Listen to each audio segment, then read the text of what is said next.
God, hallelujah. Today I'm simply going to say, stand up and receive your blessing. I'm coming from John chapter 5, verses 1 through 10.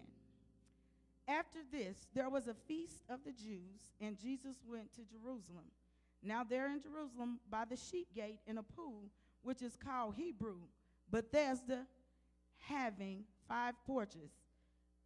In these lay a great multitude of sick people, blind, lame, paralyzed, waiting for the moving of the water. For an angel went down at a certain time into the pool and stirred up the water. Then whosoever stepped in first after the stirring of the water was made well of whatever the disease he had. Stand up and receive your blessing. It's your season. You have to believe that. Now a certain man was there who had an infirmity 38 years. When Jesus saw him lying there, he knew that he had already been in that condition a long time. He said to him, "Do you want to be made whole?" The sick man answered him and said, "Sir, I have no man to put me into the pool when the water is stirred up. But while I am coming, another steps before me." Jesus said to him, "Rise, take up your bed and walk." And immediately the man was made well, took up his bed and walked. That day was the Sabbath day. Stand up and receive your blessings. What blessings do you need from God? What is it that you need from God? You have to be honest. Sometimes we're not honest. We try to hide. We try to duck. We don't want God to know. We don't want anybody to know. But ask yourself, what do you need from God? What are you willing to do to get that blessing? Something has to change. Something has to be different. When we look at this man as we walk through this, take this quick journey, you have to be willing to do something different. What you've been doing is not working because you're still in the same situation.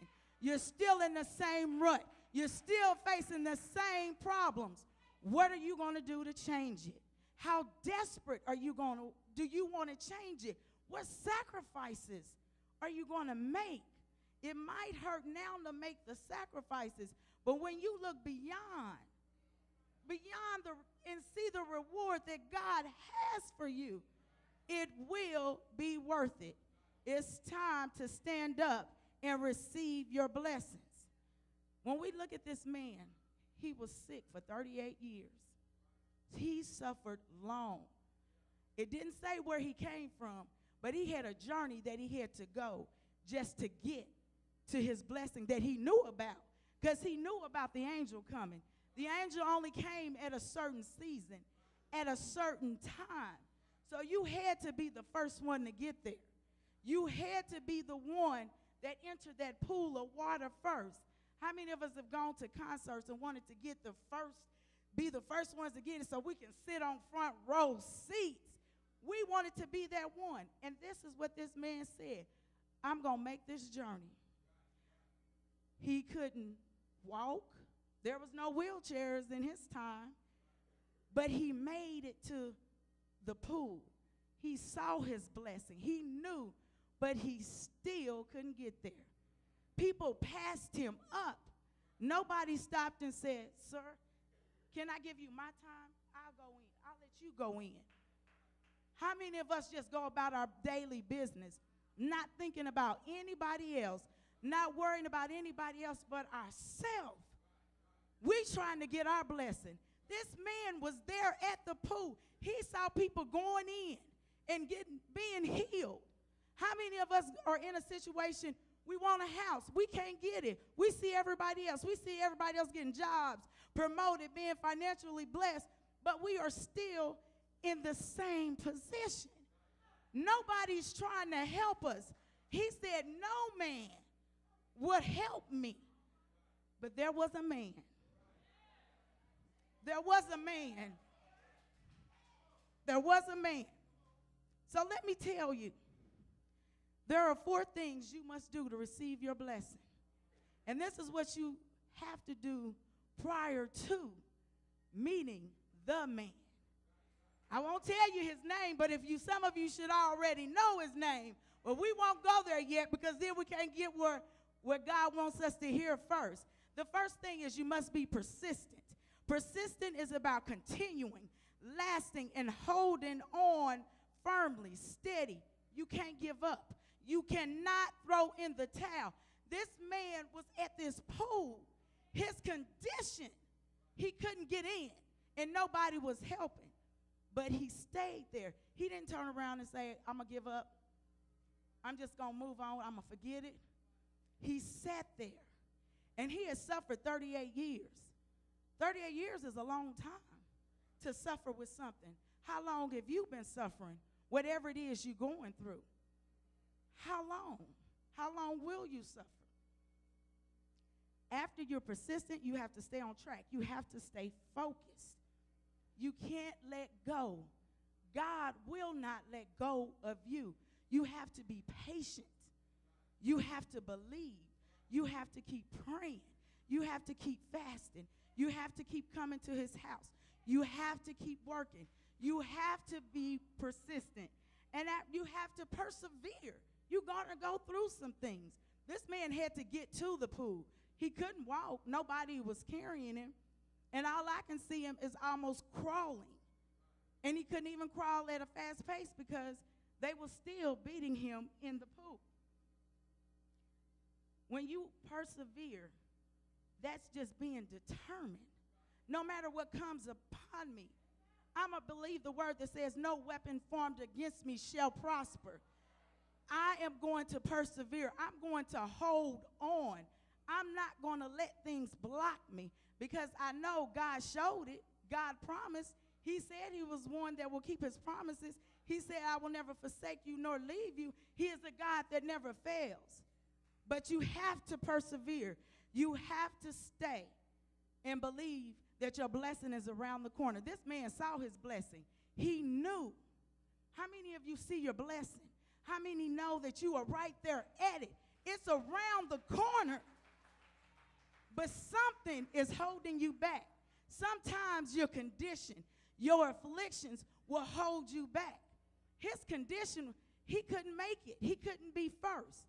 What are your conditions? Your finances, your depression. What is your condition? Your children, your marriages. What is keeping you from your blessing? Yourself.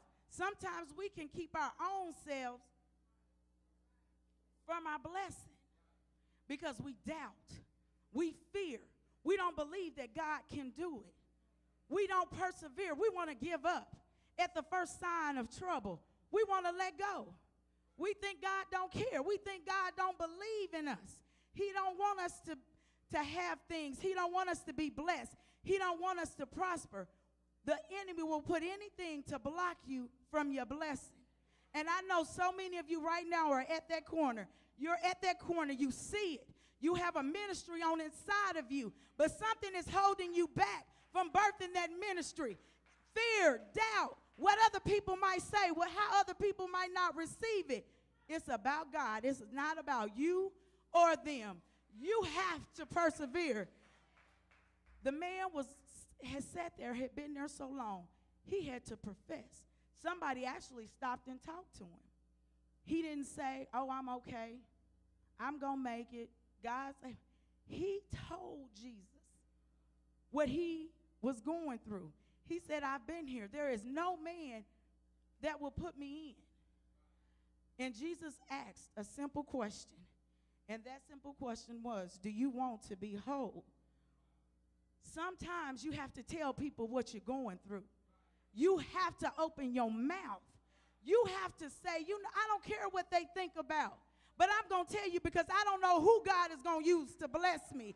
I don't know who God has my $1 million. I don't know who God is going to give me that opportunity to get that job. Some of us, we're sitting here, all of us, we have something that we can give to somebody else to push them on a little further. It didn't matter to Jesus. He wanted to know his answer. And the scripture said Jesus already knew.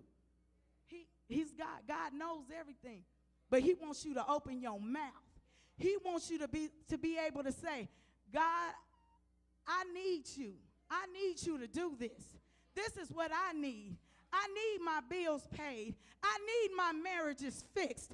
I need my relationships fixed. I need. That's how God is doing. We make our children ask for things. Why can't we ask God for anything?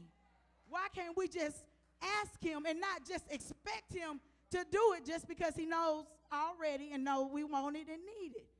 But the man professed to Jesus, and he told Jesus his condition. We have to open our mouths. Some of you are not opening your mouth. No, you can't hold nobody responsible for what you're not asking for. If you have a situation and you know maybe somebody can help you, you have to open your mouth. If you have to talk to 100 people, that's okay, because out of that 100, I just believe God is going to give you one that's going to bless you. I believe God is going to have that one that's going to give you what you need to take you to your next level. You have to free yourself of believing, God, everybody I pass can help me. If it's an encouraging word, there's times people don't know that I'm down and they say something that will lift me up, that will encourage me. God knows what you need, and he's going to send it through other people. He makes that provision. He is the one that said, I'm right there, but you have to be willing. You have to be desperate. You have to be thirsty. You have to believe me. You cannot let pride step in your way. You cannot. Somebody has your blessing right now in this room. It does not matter. And then those that have the blessing, Jesus didn't ask him how he got in the condition. Jesus didn't ask him, well, why are you here? Why you can't do this? Why you didn't manage your money right? Why you didn't do this? Why? That's not what Jesus said, because he had a greater message. He wanted his soul. And in order to get souls, we have to give up something. We have to sacrifice our time. We have to sacrifice our talent, our money. We can no longer not invest in our people. It don't matter, because the Bible said, pray for those that despitefully use you. You have to bless them. It doesn't matter. Jesus blessed us with his life. He blessed us with his life. He didn't say, he already knew. He knew what you would do, you, me, everybody in this room. He knew what we would do, and he still went to that cross. He didn't say a mumbling word. He didn't beat us down like we beat one another down. He said, I love you unconditionally. No strings attached. That is the kind of compassion we are to have. And then we will see God's people go to a different level. We will have the world coming to God's people. We will have God's house, people lining up, because they know they're going to get a blessing. Not just a material blessing, but a spiritual blessing. Because I believe God will do it. Because they will see our hearts. They will see we will have the heart of God. We will have the Spirit of God. And that's all God is asking. He is asking us, stand up and receive your blessing. You are my child. I love you.